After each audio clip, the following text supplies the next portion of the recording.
Ya, setiap orang yang merugikan orang lain itu belum tentu bisa dipenjara. Setiap orang yang merugikan orang lain, baik merugikan hartanya, ataupun merugikan kesehatannya, ataupun merugikan nama baiknya, itu belum tentu bisa dipenjara. Iya, karena ada aturan-aturan yang mengaturnya tentang pertanggungjawaban tindak pidana. Sebagaimana yang diatur dalam Kitab Undang-Undang Hukum Pidana Nasional atau Kitab Undang-Undang Hukum Pidana yang baru, ya, yang diatur dalam pasal 36 ayat 36.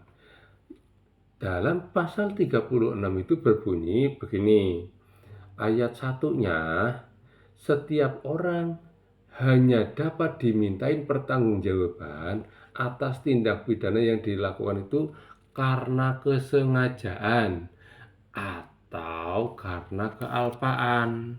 Jadi seseorang itu hanya bisa dimintain pertanggungjawaban pidana itu karena ada kesalahan, satu, duanya karena ada kesalahan, karena ada kealpaan.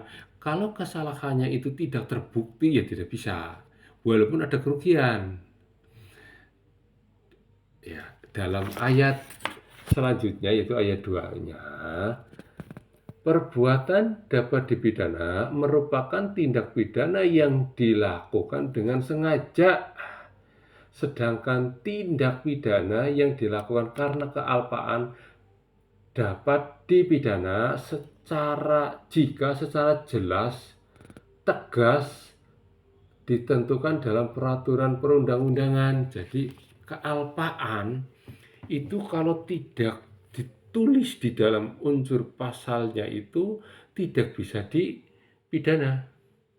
Harus tertulis di dalam unsur pasal yang disangkakan atau yang didakwakan.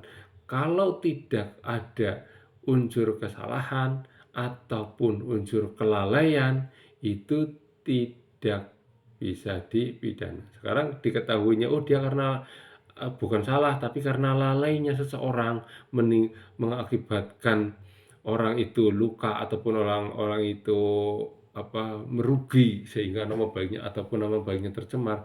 Kalau dalam unsur pasal yang disangkakan itu ternyata kok tidak ada unsur lalainya, tidak tercantum dalam unsur lalai, dia tidak bisa dimintakan pertanggungjawabannya.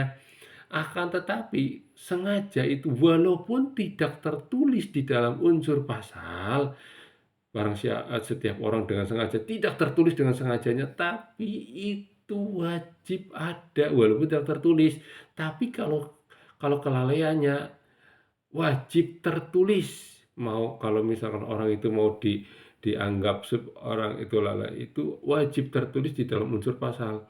Akan tetapi kalau kesalahannya itu tidak tertulis di unsur pasal, akan tetapi wajiblah itu undang-undang itu, pasal itulah yang mensyaratkannya adanya kesalahan itu wajib dibuktikan walaupun tidak tertulis. Tapi kalau kelalaian wajib ditulis, kalau tidak ditulis tidak bisa. Ada di unsur pasal tersebut yang melekat pada unsur pasal yang disangkakan atau yang didakwakan, begitu.